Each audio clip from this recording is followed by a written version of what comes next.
Hello everyone, আসসালামু আলাইকুম। আশা করি সবাই দারুণ আছেন।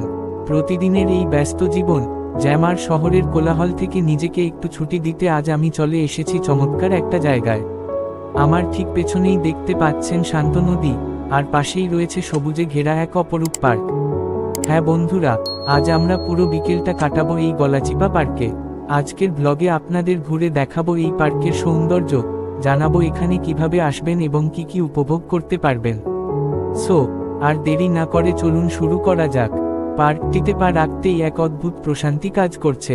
চারদিকে সবুজ গাছপালা আর তার মাঝখান দিয়ে বয়ে যাওয়া নদীর ঠান্ডা বাতাস নিমেষেই সব ক্লান্তি দূর করে দেয়। বিকেলে এখানে অনেকেই আসেন পরিবার নিয়ে, কেউ আসেন বন্ধুদের সাথে আড্ডা দিতে, আবার কেউ কেউ নদীর পাড়ে একা বসে সূর্যাস্ত দেখতে ভালোবাসেন। এখানকার বসার জায়গাগুলো খুব সুন্দর করে সাজানো, যেখানে বসে ঘন্টার পর ঘন্টা নদীর রূপ দেখে কাটিয়ে দেওয়া যায়। বন্ধুরা, এই পার্কের সবচেয়ে বড় আকর্ষণ হলো এই নদী।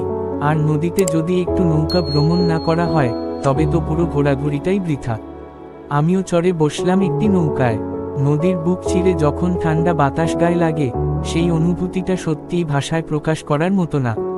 বিকেলের শেষ আলোয় নদীর রূপ যেন আরো হাজার গুণ বেড়ে যায়। গোধূলির এই সময়টা এই পার্কের সেরা মুহূর্ত। আকাশের রঙের পরিবর্তন আর নদীর পানিতে তার প্রতিফলন দেখতে দেখতে মনে হয় প্রকৃতির চেয়ে বড় শিল্পী আর কেউ নেই। এই দৃশ্যটার জন্যই প্রতিদিন শত শত মানুষ এখানে ছুটে আসে। দেখতে দেখতে সন্ধ্যা নেমে এলো, আর আমাদের আজকের ছোটখাটো এই রিফ্রেশিং ট্যুরও এখানেই শেষ হচ্ছে। আজকের ব্লগটি আপনাদের কেমন লাগলো কমেন্ট করে অবশ্যই জানাবেন। ভালো লাগলে একটি লাইক দিন, বন্ধুদের সাথে শেয়ার করুন, আর হ্যাঁ, আমার চ্যানেলটি সাবস্ক্রাইব করতে একদম ভুলবেন না। দেখা হবে পরবর্তী কোনো সুন্দর জায়গায়, নতুন কোনো ব্লগে। ততক্ষণ পর্যন্ত সবাই ভালো থাকুন, সুস্থ থাকুন। আল্লাহ হাফেজ।